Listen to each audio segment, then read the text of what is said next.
Se você é da geração Z, provavelmente cresceu assistindo desenhos como Super Choque, Projeto Zeta e Ben 10 enquanto almoçava depois de um dia muito difícil na quinta série. Mas essas animações tinham algo em comum. Todas tentavam equilibrar temas infantis com assuntos mais maduros. Os heróis dessas histórias muitas vezes não eram perfeitos, eram arrogantes, impulsivos ou até mesmo imaturos. Os vilões tinham motivações mais profundas do que simplesmente querer dominar o mundo, e alguns desses desenhos até abordavam temas bastante complexos, como o famoso episódio do Super Choque sobre violência armada nas escolas. E essas séries faziam parte de talvez uma das melhores épocas da animação para TV, em que existia uma grande variedade de produções para diferentes faixas etárias. Na mesma época, você podia assistir animações infantis como os Rugrats, Hey Arnold e Meninas Superpoderosas, e séries voltadas para pré-adolescentes como Danny Phantom,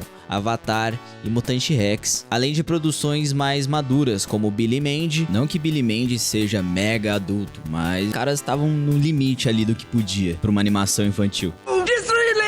Os Simpsons e Samurai Jack. E naquela época existia um equilíbrio maior entre arte comercial e criatividade. Ao mesmo tempo em que Samurai Jack era produzido para vender brinquedos e produtos licenciados, ele também era uma obra cheia de personalidade. Ia muito além de ser apenas um desenho de luta, mas também abordava temas filosóficos e apresentava uma direção muito mais contemplativa que o diferenciava da maioria das animações daquela época.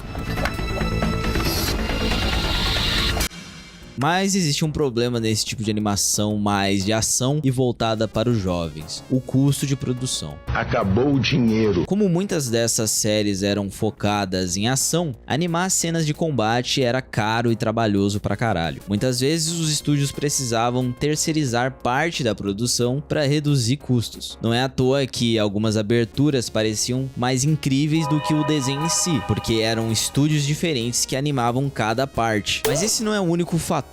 O fim dos blocos de ação da Cartoon Network, a mudança da Nickelodeon para um foco maior em conteúdo infantil e a queda nas vendas de brinquedos licenciados para adolescentes influenciaram ainda mais a decisão dos canais de investir cada vez menos em animações voltadas para os jovens. E é por isso que produções de ação como Thundercats, Titã Simbiônico e tantas outras começaram a desaparecer da programação. A própria Cartoon Network passou a investir cada vez mais em séries de humor como Hora de Aventura, Apenas um Show e Incrível Mundo de Gumball, enquanto as produções de ação ficavam cada vez mais raras. Outro ponto importante era justamente a venda de brinquedos licenciados. É muito mais fácil vender produtos licenciados para crianças do que para adolescentes, porque as crianças são muito mais suscetíveis à propaganda. Somando todos esses fatores, os executivos perceberam que esse tipo de animação não era tão lucrativa quanto parecia. Com isso, o mercado passou a investir cada vez mais em animações infantis, com histórias simples e episódicas, que não exigiam que o telespectador acompanhasse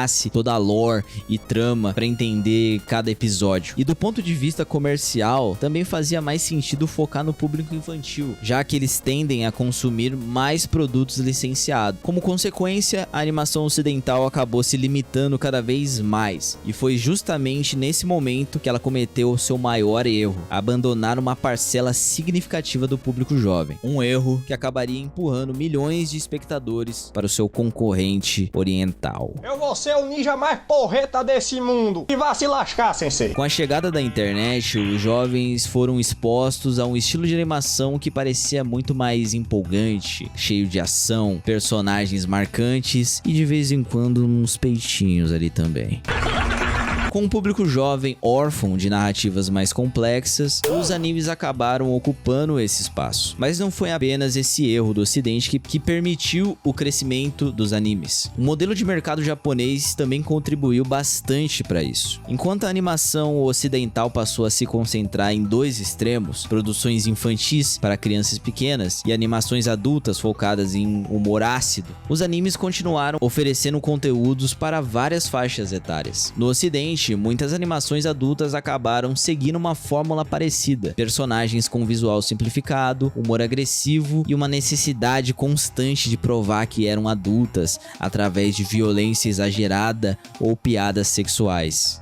Já os animes continuaram segmentando o seu público. Para cada parte da vida existe uma categoria diferente. E como o Japão trata a animação mais como uma mídia e não como um gênero, existe anime de quase qualquer coisa. Você quer assistir um anime sobre basquete? Tem. Você quer assistir um anime de romance? Tem. Você quer assistir um anime de um cara que é transportado para um mundo onde ele tem várias mulheres 2D flertando com ele o tempo todo?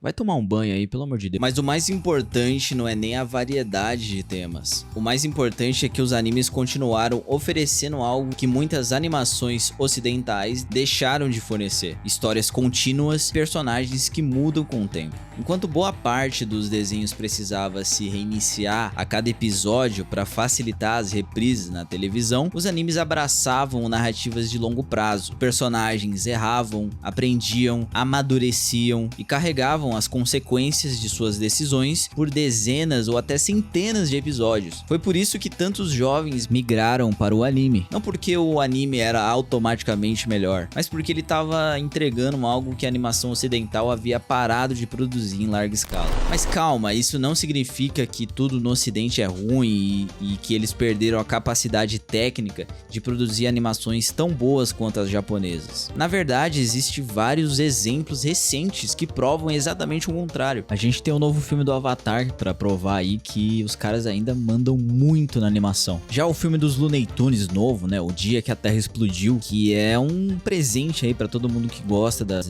animações clássicas dos Looney Tunes. E também me remete muito às animações lá do Roger Rabbit. Tem personagens bem fluidos e tal, e toda essa magia do cartoon de volta aí no cinema. Também temos séries como Primal, que consegue contar uma história inteira com pouquíssimos diálogos. E é claro, né, feita pelo grande Genji Tartakovsky, né, é experiente fazendo aí Samurai Jack, Titã Simbiônico, até esse filme dos cachorros trepando aí é legal também. Outro excelente exemplo é o Common Side Effects, da mesma galera que fez o Planeta dos Abutres. A série que mistura suspense, perseguição, grandes empresas farmacêuticas tentando esconder uma cura pra continuarem lucrando em cima da doença das pessoas. É uma coisa assim bem fora da nossa realidade.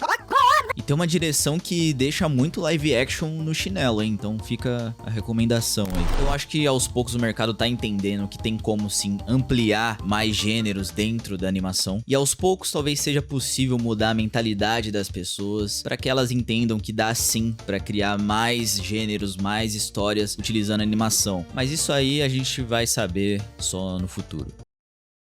Isso se a IA não acabar com tudo.